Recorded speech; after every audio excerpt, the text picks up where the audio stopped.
Hello student, आज का अपना टॉपिक है क्लास 11th सब्जेक्ट स्टेट। तो आज हम बात करने वाले हैं चैप्टर नंबर 4 का। तो चैप्टर नंबर 4 का क्या नाम है? अपकिरण। क्या नाम है? अपकिरण। तो इससे पहले वीडियो में मतलब कि वीडियो नंबर 5 में हमने कौन सा, तो हमने औसत विचलन मतलब संकेत में क्या कहते हैं इसको, एमडी। तो एमडी मतलब कि औसत विचलन के फॉर्मूले के बारे में हमने विस्तार पूर्वक चर्चा किया था, जिसके अंदर हमने कि कौन सा फॉर्मूला कब लगेगा उसके बारे में हमने क्या किया था, बताया था। और साथ में हमने स्वाध्याय 4.3 का पहले नंबर का सवाल और साथ में दूसरे नंबर का सवाल, ये दोनों सम्स हमने क्या किया था, समझाया था। अगर आपने ये 5वें नंबर का वीडियो यदि आपने ना देखा है तो प्लीज़ सबसे पहले आप वो जाकर देखकर और साथ में ही आप ये फॉर्मूला कौन सा, औसत विचलन का और औसत विचलांक मतलब कि सीएमडी का फॉर्मूला आप लोग लिख लीजिएगा, जिससे आज का जो नवा टॉपिक है वो आपको समझ में आएगा। तो आज का हमारा टॉपिक कौन सा, तो सभी लोग बुक में पेज नंबर 139, ध्यान से सुनिएगा। सभी लोग बुक में पेज नंबर 139 स्वाध्याय 4.3 ओपन कर लीजिएगा ध्यान से। फिर से मैंने क्या कहा भाई, पेज नंबर 139 स्वाध्याय 4.3। तो आज हम बात करने वाले हैं स्वाध्याय 4.3 का क्वेश्चन नंबर 4। अब क्वेश्चन नंबर 4 में क्या मांगा है, ध्यान से सुनिएगा। क्वेश्चन 4 में कुछ इस प्रकार से लिखा हुआ है, अंतिम 16 मास में विक्रय किए टीवी के सेट के वितरण से टीवी के सेट की मासिक विक्रय का औसत विचलन। ध्यान से सुनिएगा, सवाल में हमें क्या मांगा है, तो सवाल में हमें औसत विचलन और साथ में आपको औसत विचलनांक है, जिसे अगर हम संकेत में बात करें तो संकेत में कहेंगे एमडी और दूसरा क्या कहा जाएगा, सीएमडी। तो इस प्रकार हमें क्या करना है, इसे ज्ञात करना है। तो प्लीज़ आप लोग इसे ध्यान से आप देखिएगा कि कैलकुलेशन किस प्रकार किया जा रहा है। फिर से मैं रिपीट करता हूँ, ध्यान से सुनिएगा। ये हमारा 7 नंबर मतलब कि 7वें नंबर का इस चैप्टर का वीडियो है। इससे पहले 1 से 6 नंबर तक के वीडियो में हमने सभी स्वाध्याय क्या कर दिया, हमने समझाया है। तो फिर से हम बात करते हैं स्टैंडर्ड 11th सब्जेक्ट अकाउंट, और हम स्वाध्याय 4.3 का क्वेश्चन नंबर 4 आई थिंक हमने बुक में ध्यान से पढ़ा होगा। तो हमें सम्स में क्या लिखा हुआ था, सम्स में हमें दिया गया था टीवी की संख्या, मतलब टीवी के सेट की संख्या दी है और साथ में महीने की संख्या दिए। तो यहाँ पर आपको क्या दिया गया, आपको लिखा 10 से 30, 30 से 50, 50 से 70, 70 से 90 और 90 से 110। और साथ में आपको दूसरा टॉपिक क्या दिया, महीने की संख्या, महीनों की संख्या जो भी आप कह सकते हैं। तो उससे हम क्या कहेंगे, उससे हम संकेत में कहते हैं एफआई। क्या कहते हैं संकेत में, एफआई मतलब कि आवृत्ति कहते हैं। जो आपको कितना दिया, तो आपको 1, 4, 6, 4, 1। तो सबसे पहला काम हमारा क्या है, तो सबसे पहला काम हमारा है कि पहले हम एन काउंट करें। एन मतलब कि सिग्मा एफ का टोटल करेंगे। तो ध्यान से आप लोग करिएगा, 1 + 4 + 6 + 4 + 1। तो हमारा टोटल कितना आ गया, हमारा टोटल आ गया 16। कितना टोटल आया हमारा, 16 हमारा टोटल आ गया है। अब इसके बाद हमें सम्स में करना क्या, तो सबसे पहले आपका ध्यान जाना चाहिए फॉर्मूला पर। फॉर्मूला मतलब कि सूत्र पे, कि जब अगर हमें वर्ग दिया गया हो तब उस कंडीशन में औसत विचलन का फॉर्मूला होता क्या है। तो ध्यान से पहले हम फॉर्मूला लिखते हैं, इससे हमें पता चलेगा कि हमें कितने कॉलम बनाने हैं और कौन कौन से। तो हम बात करते हैं औसत विचलन। क्या बात करते हैं, औसत विचलन, जिससे संकेत में हम क्या कहेंगे, एमडी। क्या कहेंगे संकेत में, एमडी। अब इससे पहले मैंने आपको फिर से बताना चाहता हूँ, मैं अपने आपको फॉर्मूले के बारे में जानकर दिया था। तो जब अगर वर्ग दिया हो तब हमारा फॉर्मूला कौन सा आएगा, सिग्मा एफ आई। क्या लिखेंगे, सिग्मा एफ आई मानांक में x - x बार और बटे एन। ये हमारा औसत विचलन का फॉर्मूला हो गया। तो अगर आप ध्यान से सम्स को अगर ध्यान से देख रहे हैं तो हमारे पास एन तो हमें मिल गया, एन कितना मिल गया हमें 16 हमें मिल गया है। पर हमें क्या निकालना है, हमें एफ आई और मानांक में एक्स माइनस एक्स बार दोनों का मल्टीप्लाई का योग चाहिए। तो ध्यान से कितने कॉलम बनेंगे इससे आप ध्यान से देखिएगा। तो इसके बाद का हम सबसे पहले हमें निकालना है एक्स बार। क्या निकालना है, एक्स बार। अब यहाँ पर एक्स बार मतलब क्या होता है, माध्य। तो एक्स बार का हमारा फॉर्मूला क्या होने वाला है, सिग्मा एफ आई एक्स आई बटे एन। क्या होने वाला है, बटे एन। तो एन की कीमत हमारे पास कितनी दी, एन की कीमत हमें दी गई है 16। अब एफ आई एक्स आई मतलब दोनों का गुणाकार। तो हमें सवाल में तो क्या दिया, हमें एफ आई दिया है, एक्स आई हमें क्या करना है, ज्ञात करना है। एक्स आई मतलब क्या होता है, मध्य कीमत। क्या होता है, मध्य कीमत, जो बड़ा ही सिंपल है। क्या करना है आपको कि दोनों को प्लस करके भागे कितना कर देंगे, 2 करेंगे। क्या करेंगे, तो चलो हम ध्यान से करते फिर से। 10 + 30 भागे 2, तो आंसर कितना आ गया हमारा 20। फिर क्या करेंगे, 30 + 50। ध्यान से ये दोनों को हमने प्लस किया, 30 + 50 कितना 80 भागे 2, तो आंसर कितना है हमारा 40। फिर 50 + 70, तो 50 + 70 कितना 120 भागे कितना करेंगे 2, तो हमारा आंसर कितना आ गया 60। फिर क्या करेंगे, 70 + 90, 70 + 90 भागे कितना करेंगे 2, तो हमारा कितना आंसर आ गया 80। फिर क्या करेंगे, 90 + 110 और भागे कितना करेंगे 2, तो हमारा आंसर कितना आ गया 100 आ गया है। इस प्रकार हमने एक्स आई मतलब हमने क्या ज्ञात कर लिया, हमने मध्य कीमत हमें ज्ञात हो गया है। अब इसके बाद हम क्या करेंगे, इसके बाद हमें क्या चाहिए, एफ आई एक्स आई दोनों का गुणाकार करना है। क्या करना है, एफ आई एक्स आई दोनों का गुणाकार।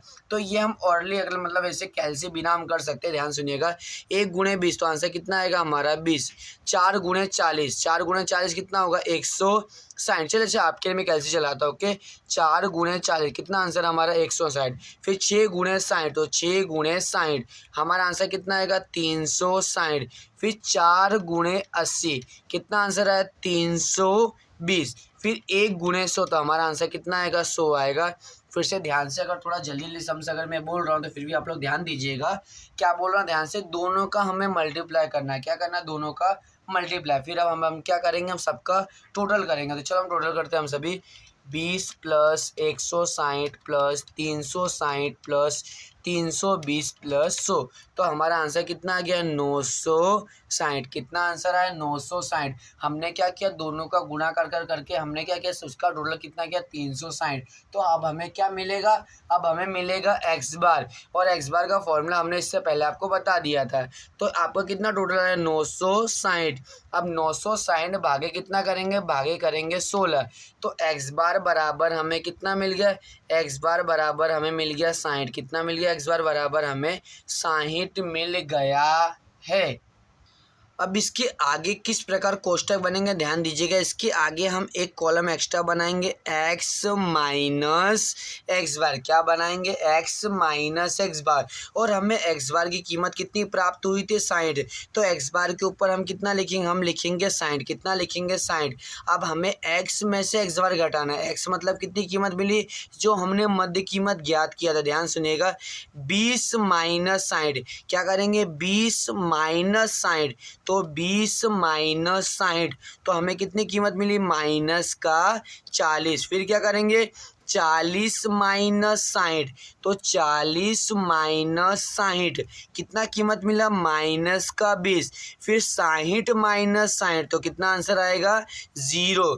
फिर क्या करेंगे 80 - 60, 80 - 60 कितना आंसर आया हमारा 20। फिर 100 - 60, 100 - 60 आंसर कितना है हमारा 40। अब हम आगे बात करते हैं, ध्यान सुनिएगा। अब हमें एक्स्ट्रा कॉलम बनाना है, मानांक में एक्स माइनस एक्स बार। अब मानांक का तात्पर्य क्या होता है, तो इससे पहले हमने बताया था कि कोई संख्या अगर माइनस है तो वो प्लस हो जाएगी और प्लस है तो कोई परिवर्तन करेंगे नहीं। अब जैसे आप ध्यान दे रहे थे यहाँ पे आपको क्या लिखा -40, तो -40 का क्या हो जाएगा +40 और -20 का +20 और 0 का 0। और यदि प्लस है तो कोई परिवर्तन करेंगे नहीं, 20 का 20 और 40 का 40। इस प्रकार हमने ये कोष्टक हमने क्या कर लिया, तैयार कर लिया है। अब इसके बाद का सबसे अंतिम कोष्टक कैसे बनेगा ध्यान दीजिएगा। अब इसके अंतिम कोष्टक में क्या लिखना है आपको, लिखना एफ आई। क्या लिखेंगे, एफ आई, फिर मानंक में एक्स माइनस एक्स बार। इसका मतलब ये कि मानंक में एक्स माइनस एक्स बार का मल्टीप्लाई हमें किसके साथ करना है, तो हमें करना है एफ आई के साथ। किसके साथ करना है, एफ आई से। ध्यान सुनिएगा, ये रहा हमारा मानंक में एक्स माइनस एक्स बार का आंसर और ये हमारा एफ आई है। दोनों का हम क्या करेंगे, मल्टीप्लाई मतलब गुणाकार करेंगे। और ध्यान से करिएगा, यहीं पर हमारी गलती होती है। तो अब हम क्या करेंगे, कैलसी चला दें ध्यान से, 1 × 40। तो हमारा आंसर कितना आ गया, 40 आ गया। दूसरा 4 × 20, 4 × 20 तो हमारा आंसर कितना आ गया, 80। फिर 6 × 0, तो 0 की कोई भी संख्या के साथ गुणा करेंगे, आंसर कितना आने वाला हमारा 0 आएगा। फिर 4 × 20, 4 × 20 तो हमारा आंसर कितना आ गया, 80। कितना आंसर, 80। 1 × 40, तो 1 × 40 तो आपका आंसर कितना आ गया, 40। फिर से मैं आपको बताना चाह रहा हूँ कीमत कैसे मिली। अगर आपने ध्यान ना दिया हो तो क्या करेंगे, ये x माइनस एक्स और मानंक का जो हमें कीमत मिला है इसका गुणाकार हम f के साथ करेंगे। किसके साथ करेंगे, f के साथ करेंगे। तो हमें क्या मिल जाएगा, हमें मिल जाएगा एफ आई मानंक में x माइनस एक्स बार। अब हमें क्या करना है, तो अब हमें इसका क्या करना है, प्लस करना है। तो चलिए हम कैसे ला, ध्यान सुनिएगा, 40 + 80 + 0 + 80 + 40 तो हमारा टोटल कितना है, हमारा टोटल है 240। कितना टोटल है हमारा, 200 से हमने क्या किया, हमने सभी का टोटल किया तो हमें मिला 240। अब हमारा सबसे अंतिम कार्य क्या है, ध्यान सुनिएगा, हमें मांगा गया था औसत विचलन। तो औसत विचलन का फॉर्मूला इससे पहले मैंने सबसे पहले यही आपको समझाया था। तो क्या फॉर्मूला हमारा, एम डी बराबर सिग्मा एफ आई मानंक में एक्स माइनस एक्स बार बटे एन। तो एन की कीमत तो हमें 16 मिल गई थी और सिग्मा एफ आई मानंक में एक्स माइनस एक्स बार का टोटल हमें कितना मिला, 240। अब अगर हम 240 भागे कितना करेंगे, 16, ध्यान से 16 लिखा हुआ है, तो 240 भागे 16 तो हमारा आंसर कितना मिला हमें, 15। कितना मिल गया, 15।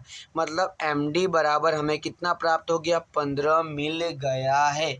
अब इसके बाद आपको समझ में एक चीज़ और मांगी गई थी, अगर आपने ध्यान दिया तो क्या मांगा गया था आपको समझ में मांगा गया था औसत विचलनांक। क्या मांगा गया था, औसत विचलनांक, जिसे संकेत में क्या कहते हैं, CMD। क्या कहते हैं, CMD। अगर इसे MD तो आगे क्या लगाना, CMD आपको लगा देना है। अब इसका फॉर्मूला बड़ा ही सिंपल है, क्या है ध्यान सुनिएगा, MD अपॉन में एक्स बार। क्या फॉर्मूला है इसका, MD अपॉन में एक्स बार। तो MD का आंसर आपको कितना मिला, हमें 15 मिला था और एक्स बार हमें कितना मिला था, 60। तो हम क्या करेंगे, 15 भागे 60। क्या करेंगे, 15 भागे 60। तो कैलसी ध्यान से चलाइएगा आप लोग, 15 भागे 60 तो हमारा आंसर कितना आ गया, 0.25। इस प्रकार हमें CMD बराबर भी कितना मिल गया, 0.25। MD बराबर 15 और CMD बराबर 0.25। इस प्रकार हमारा स्वाध्याय 4.3 का क्वेश्चन नंबर 4 क्या हो गया, पूरा हो गया है। अब हम बात करते हैं, अगर आपको यदि समझ में ना आया तो प्लीज़ आप कमेंट करिएगा और आपको ये सवाल दोबारा समझाया जाएगा प्लीज़। लेकिन हाँ, एक बात ध्यान रखिएगा, आपको इसके फॉर्मूले मतलब इसके सूत्र आपको याद होना चाहिए। ओके, अब हम बात करते हैं कि आपको इस प्रकार यदि सम्स का रिवीजन करना है तो आपको हमने स्वाध्याय 4.3 का क्वेश्चन नंबर 4 मैंने आपको सॉल्व करा है। लेकिन अब इसी प्रकार अगर बात करता हूँ स्वाध्याय 4.3 का क्वेश्चन नंबर 5वां, सेम कॉपी टू कॉपी सवाल है, जो आप अगर ट्राई करेंगे तो आपको समझ में आ जाएगा। और यदि और भी अगर आपको रिवीजन करना है साथ में कि सर इस प्रकार के सवाल कितने हैं इस चैप्टर में, तो मैं आपको बताना चाहता हूँ, ध्यान सुनिएगा। सेक्शन नंबर E का पहला सवाल करिएगा, सेम इसी प्रकार है, और साथ में सेक्शन नंबर F का 5वां सवाल दे। ओके, ध्यान से, सेक्शन E का पहला, सेक्शन F का 5वां। और यदि और भी आप एग्जाम्पल की प्रिपरेशन करना चाहते हैं, रिवीजन करना चाहते हैं तो एग्जाम्पल नंबर 10 और 11। तो इस प्रकार आपको 1 2 3 4 5 सवाल और एक जो मैंने करा है वो 6 सवाल। अगर आप इतने सम्स यदि आप कर लेते हैं तो आपको औसत विचलन में कोई भी डाउट रह जाएगा नहीं। प्लीज़ फिर से मैं रिपीट करना चाहता हूँ। 4.3 का 5वां सवाल, सेक्शन नंबर ई का पहला सवाल, सेक्शन नंबर एफ का 5वां सवाल और एग्जाम्पल नंबर 10 और 11। ये सभी चारों तो से 2 और 3 कितना 5, ये पांचों सवाल सेम इसी मेथड से और यही प्रोसेस आपको सवाल में देखने को मिलेगा। Okay, thank you.